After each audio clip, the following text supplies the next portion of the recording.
Instant noodles, the one food nearly everyone knows. More than 100 billion servings are eaten each year, filling dorms, offices, and midnight kitchens with that familiar scent of comfort. It's fast, it's cheap, and for many young people, it's a small victory after a long day, a warm, tasty pause between hunger and hurry. But convenience has its cost. Most of those noodles are fried in reused oils packed with flavor enhancers and loaded with sodium that can push the heart to its limit in a single meal. Some contain preservatives banned in other regions. Others rely on chemical stabilizers just to survive the shelf. And what feels like an innocent fix often feeds fatigue, dehydration, and long-term risk when it becomes a habit. In this video, we open 7 popular packs that deserve a closer look and 2 honest alternatives that prove comfort doesn't have to come at a cost. Stay till the end.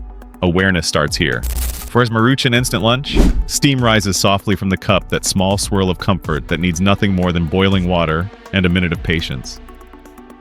Maruchan's instant lunch has been that quiet companion for decades, waiting in office drawers, dorm cupboards, and gas station shelves, promising warmth when life feels too busy to cook. The name itself sounds friendly, almost generous. But the truth hiding inside that foam is less comforting than the smell that greets you. Most of Maruchan's instant lunch line still comes in cups made from expanded polystyrene, a kind of foam chosen decades ago for being cheap, light, and heat-resistant. But when hot liquid hits that surface, the line between safe and simple starts to blur. Scientists have found that hot foods and drinks can release microplastics and trace amounts of styrene, the very building block of this plastic, into what we eat and drink. These particles don't break down easily. They move quietly through our bodies and even more quietly through the planet that carries our waste long after the meal is gone. Meanwhile, the sodium content inside this little cup rivals what the heart should handle in half a day. A single serving often lands near 1,200 milligrams, almost half the limit recommended for an adult in 24 hours. It's not just a pinch of salt. It's the industry's shortcut to flavor a way to make the tongue forget the quality of what's missing. Add the dehydrated broth, processed oil, and flavor boosters, and what once felt like a harmless fix starts to feel heavy, not in the stomach, but in the numbers.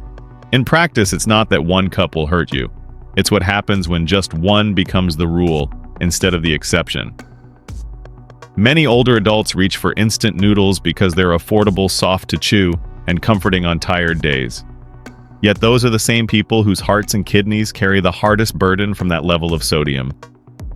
Beneath that warmth is a quiet kind of fatigue, a pressure that builds slowly unnoticed until the next checkup says otherwise. To be precise, the issue isn't nostalgia, it's neglect. The cup that feels safe and familiar hasn't evolved as quickly as consumers have. Some competitors have switched to paper containers or reformulated the broth with slightly less sodium. Maruchan hasn't made that full turn, and for a brand that feeds millions of families each day, that's not a small oversight, it's a choice. Better yet, you don't need to give up the convenience that made this product famous. Cook the noodles in a ceramic bowl instead of the foam cup. Add fresh vegetables or eggs to cut the salt's intensity. Use only half the seasoning, and let the rest of the flavor come from what's real, not what's sealed. If safety melts with heat, what else have we been swallowing without noticing? Warmth belongs in the soup, not the packaging. Not every cup cuts corners this way, but some hide their cost in the spice, not the surface. 2 Nissin cup noodles. 2/3 of your daily sodium allowance can vanish in a single cup. One serving of Nissin cup noodles contains roughly 1,100 to 1,200 milligrams of sodium. That's half or more of what most adults should consume in an entire day. A cleaner cup doesn't cleanse the broth.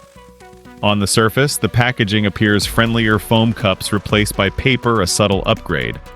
But the formula inside remains largely unchanged. The salt, the oil, the fast fix flavor still there. For many, especially younger consumers, the new look suggests a new standard. Yet underneath the glossy label, the reality is far more complex. Not long ago, Nissin announced sodium reduction efforts across some regions, a signal of progress. But the US versions remain close to the same levels they've carried for years. The flagship chicken flavor still lists about 1,100 milligrams of sodium per cup. For anyone trying to stay near a 1,500 milligram goal, a typical daily target for heart health, that single serving can wipe out the margin before lunch.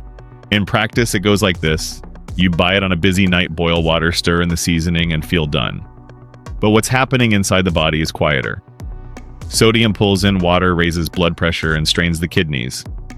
Over time, the occasional bowl becomes a habit, and that habit turns into numbers your doctor can see. One man, 62 years old and still working nights, told me a story. "I thought the new paper cup meant I could treat myself more often," he said. "I didn't realize the salt never changed." Diagnosed with hypertension 3 years ago, he now watches every label.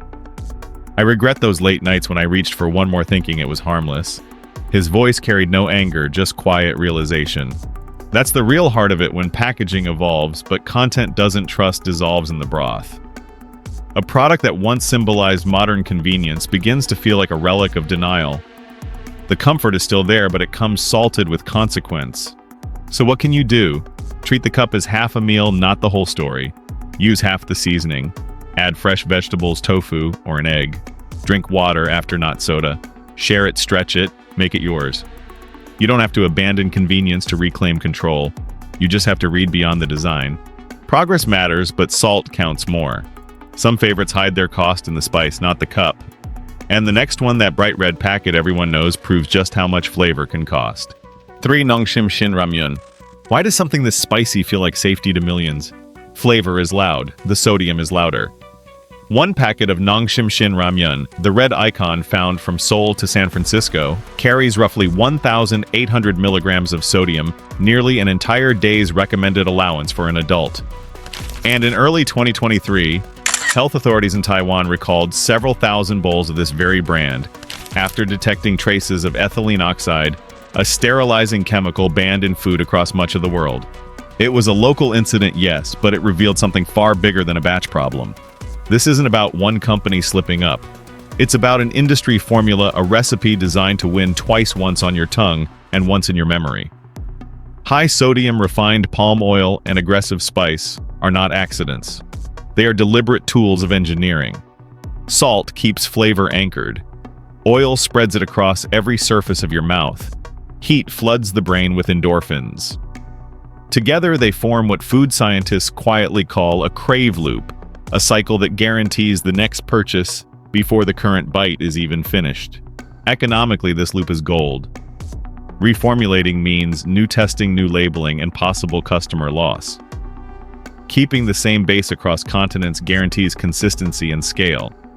The red packet tastes identical in 20 countries, and that familiarity becomes loyalty. It is cheaper to keep customers hooked on intensity than to retrain them on subtlety. Moreover, the brand's identity, bold, fearless, defiant, thrives on its excess. Red is not just packaging color, it is the promise of stimulation.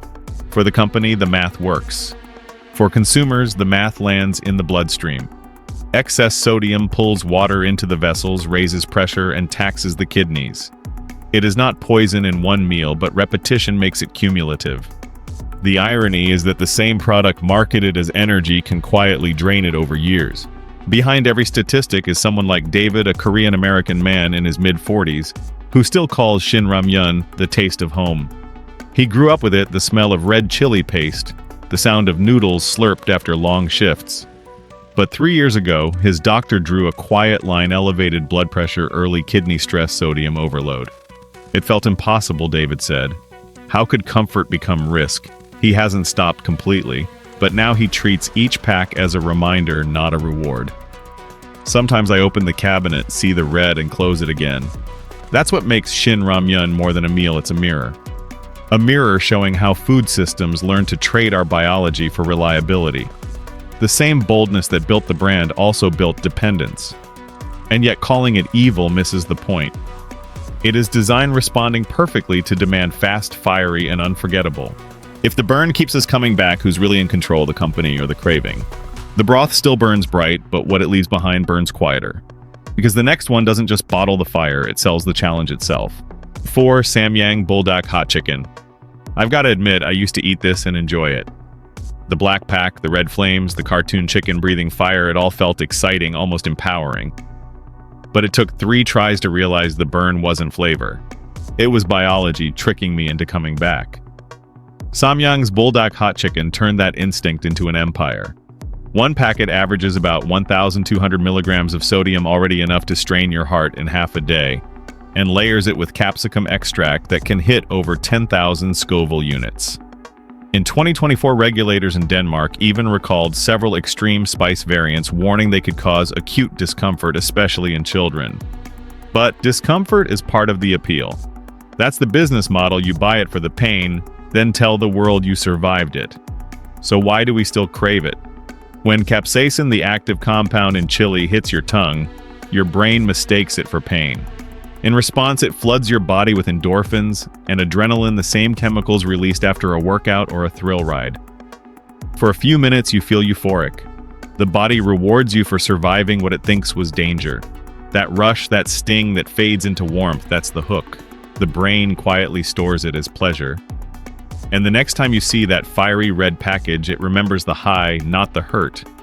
And the world listens. Millions joined the Fire Noodle Challenge, filming their red faces, gasps, and tears. It became entertainment. Pain became proof. But what nobody films is the aftermath, the acid reflux at midnight, the pounding heartbeat, the dry mouth, the restless sleep. Some wake up lightheaded, others with burning stomachs that no filter can hide. The body's reward system doesn't care about consequences. It just wants another hit. Biologically, we're wired to repeat what feels like victory, even when it's loss. Psychologically, we treat endurance as achievement. The hotter it is, the stronger we feel. That's how a snack becomes a symbol.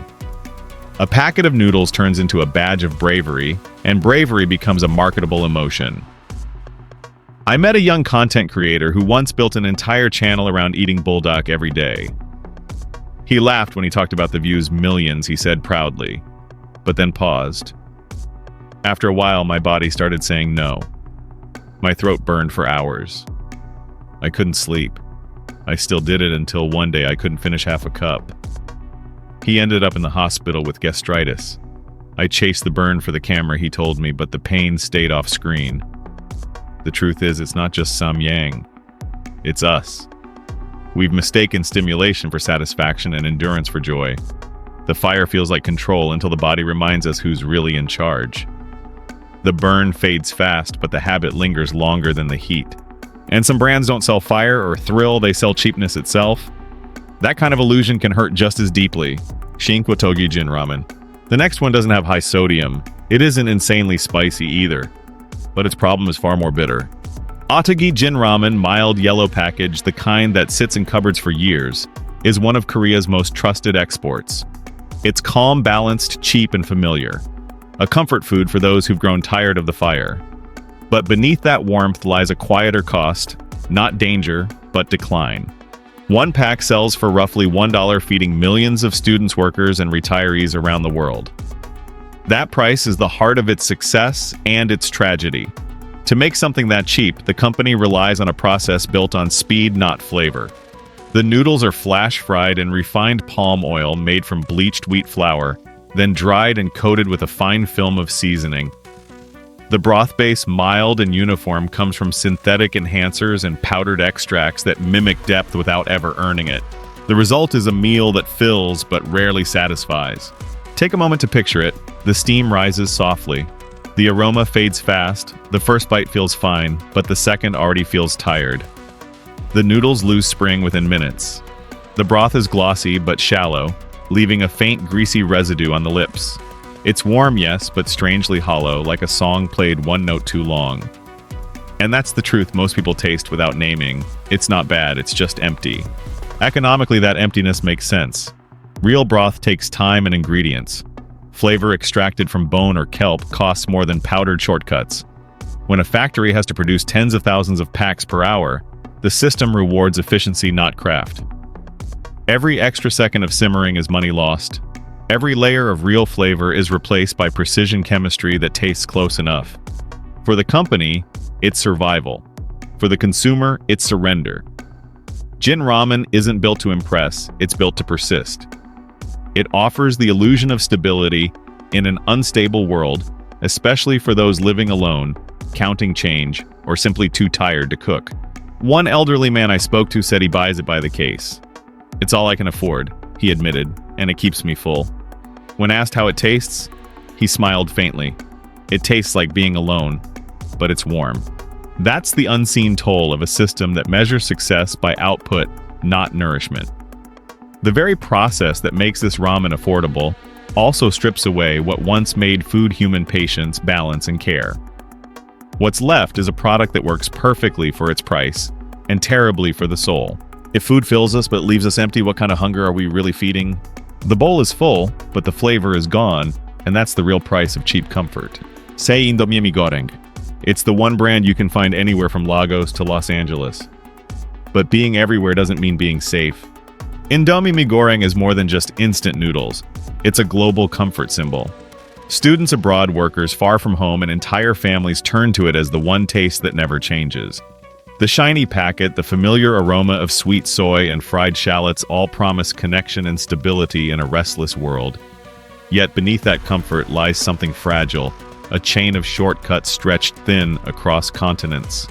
In 2023, several Asian and European markets recalled Indomie products for traces of ethylene oxide, a sterilizing compound banned in food production. Later that year, independent tests in Hong Kong and Taiwan found oxidized oil residues in certain fried noodle varieties, a byproduct of industrial palm oil reused beyond safe cycles. None of these cases caused immediate harm, but they raised a harder question: how much can global consistency tolerate before quality breaks? To make a pack that costs barely more than $1, the company follows a precise formula: same flavor base, same oil, same sweetness ratio from Jakarta to Johannesburg. Every region tastes identical, and that's the problem. The noodles are pre-fried in massive drums of palm oil designed to last through repeated heating. Each batch ages a little faster than the last, building peroxide values that slowly dull the flavor and darken the color. The seasoning sauce, rich in sugar, MSG, and dehydrated shallot powder, covers what the oil leaves behind. It's a masterpiece of logistics and a quiet collapse of craft.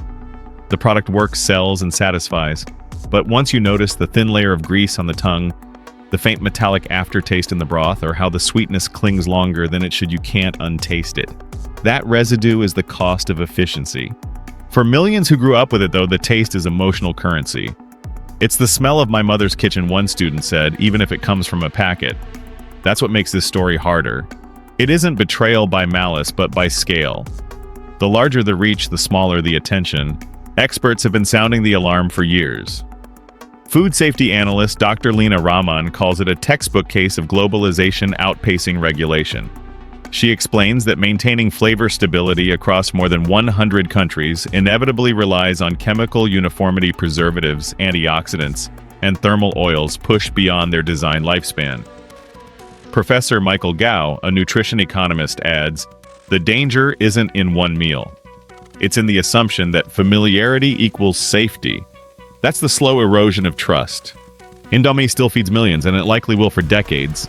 But trust, once fried too many times, rarely cools back to its original form. Familiar doesn't always mean safe, sometimes it just means uninspected. 7 Mama Shrimp Tom Yum. I used to swear by this one, a man told me holding the familiar pink packet in his hand. It smelled like home. But somewhere along the line, it stopped tasting like anything real. Mama Shrimp Tom Yum, the humble Thai instant noodle that conquered Southeast Asia, has long been a symbol of comfort. You'll find it in small grocery aisles in Bangkok, Vietnamese border towns, and American Asian markets alike. But the problem isn't what's added. It's what's missing. Open the packet, and the memory rushes back: the citrus tang, the promise of lemongrass and shrimp. For a moment, it feels like the past never left. But once the noodles hit boiling water, the illusion starts to dissolve. The fragrance fades almost instantly.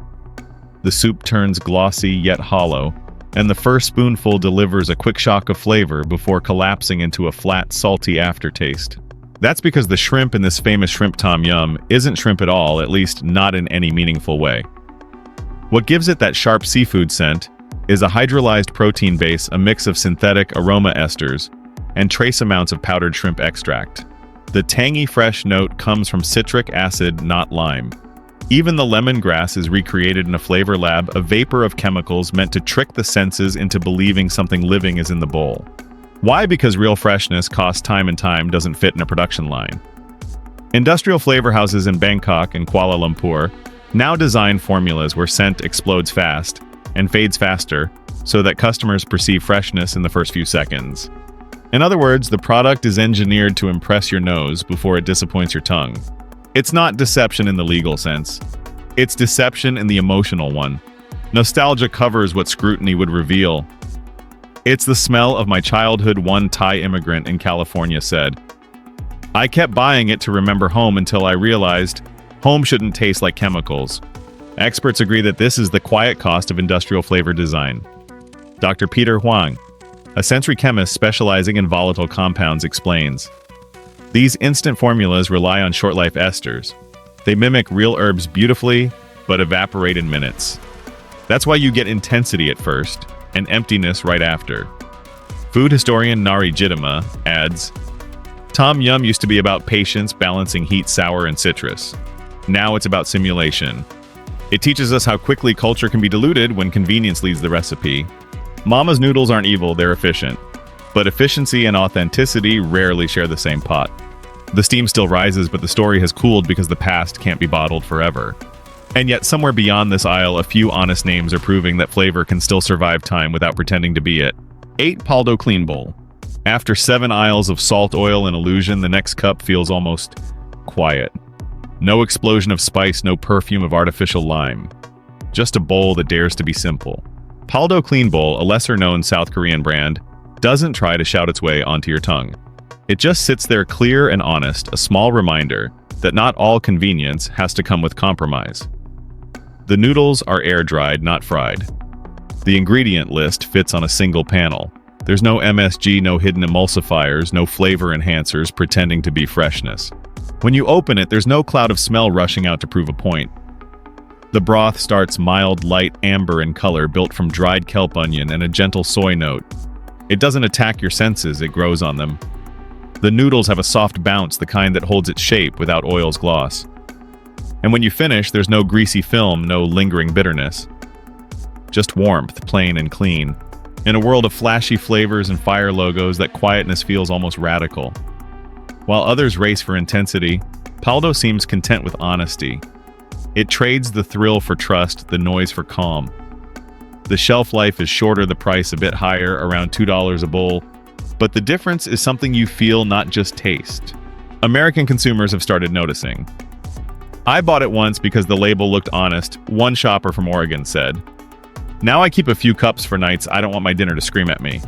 Another, a retired teacher in Ohio, told me, it reminds me of when food wasn't trying to impress me, just feed me. A college student from Texas added, it's simple, but that's the best part. You taste the noodle, not chemicals. They're right. There's no performance here, no artificial brightness to hide behind. It's the kind of meal that doesn't ask for attention, it earns it quietly. Maybe that's why this little brand feels like a breath of clean air in a crowded market. It doesn't sell nostalgia or guilt, just a return to basics, honest cooking, light flavor, simple care. The kind of bowl that doesn't need to be perfect, just real. When did we start confusing loudness with taste? Clean isn't plain, it's a form of respect. And somewhere between simplicity and honesty, Paldo found what the rest of the aisle forgot, that even convenience can still taste like care. Because there's still one more name out there, another brand, proving that speed and sincerity don't have to live apart. Nissin raoh. Convenience doesn't have to mean compromise, not when someone remembers how flavor should feel. In a market where instant noodles chase louder flavors and cheaper shortcuts, Nissin raoh did the unthinkable, it slowed down. Born in Japan in the early 2010s, the line was designed not for speed, but for sincerity. The goal wasn't to make something new, it was to make something right. While most instant noodles are deep-fried to extend shelf life, raoh's noodles are steam-dried, a gentler, slower process that locks in texture without excess oil. They're cooked, cooled, and air-dried, preserving the natural spring that gives ramen its life. The soup too breaks tradition. It doesn't come as dusty powder, but as a liquid base made from slow-simmered stalks of soy miso or tonkotsu. You add it last after the boiling stops so the oils and aromas rise in full without burning away. The result isn't just taste, it's texture, warmth, and rhythm. The noodles carry a quiet chew, the broth hums with depth instead of volume, and when the bowl is done, there's no greasy film or salt fatigue. Just satisfaction, clean balance, complete. This isn't an accident. It's a deliberate act of craftsmanship in an industry that forgot what that word means. Nissin built raoh to restore dignity to the cup, the belief that instant doesn't have to mean industrial. Every choice in the process reflects that smaller batches, higher quality control, and ingredients chosen for clarity rather than endurance. Of course, that commitment comes at a price. A single pack of Nissin raoh costs around $3, double or triple what other brands charge. But it's not a luxury. It's a statement. It's proof that even in mass production, respect can still be part of the recipe. One American reviewer from Texas wrote, "I thought all instant ramen was supposed to taste like college, fast and forgettable. But raoh made me realize flavor can have discipline." Another customer from Illinois, a father who cooks for his kids, said, "I don't feel guilty serving this. It feels like someone actually cooked it for us." And a woman in Seattle added quietly, "I used to buy the cheap ones because they were easy. Now this is the only one I sit down for." In Japan, raoh means king of ramen, but maybe it's less a crown and more a compass pointing the industry back to where flavor began, time, care, and balance. Because maybe the real progress isn't in what we make faster, but in what we choose not to cheapen. And perhaps the truest kind of innovation is this: a meal that reminds us patience still belongs in the modern kitchen. We began with a shelf full of promises, bright labels, quick comfort, familiar smells. Instant noodles were never the villain. They were the invention of hunger and hope. They fed students through long nights, warmed lonely dinners, and taught the world that survival could come in a cup. But over time, speed replaced care and flavor became noise. The truth isn't to fear these noodles, it's to understand them. Every pack holds a choice between convenience that forgets us and craftsmanship that still remembers. Awareness doesn't end appetite, it refines it. So the next time you reach for a cup or a packet, pause. Read the label. Choose patience over price, honesty over habit. Because food, even the fastest kind, shapes not just the body, but the kind of person and society we become. Real nourishment begins with attention. This video does not promote division within the United States or encourage segregation. All content is presented for the purpose of exploration, analysis, and fostering discussion based on current events, public sentiment, and social trends. We fully respect the United States Constitution and all federal regulations. If today's analysis made you think, drop a comment so we can keep the conversations going. And don't forget to like, subscribe, and hit the bell so you will never miss our next independent deep dive.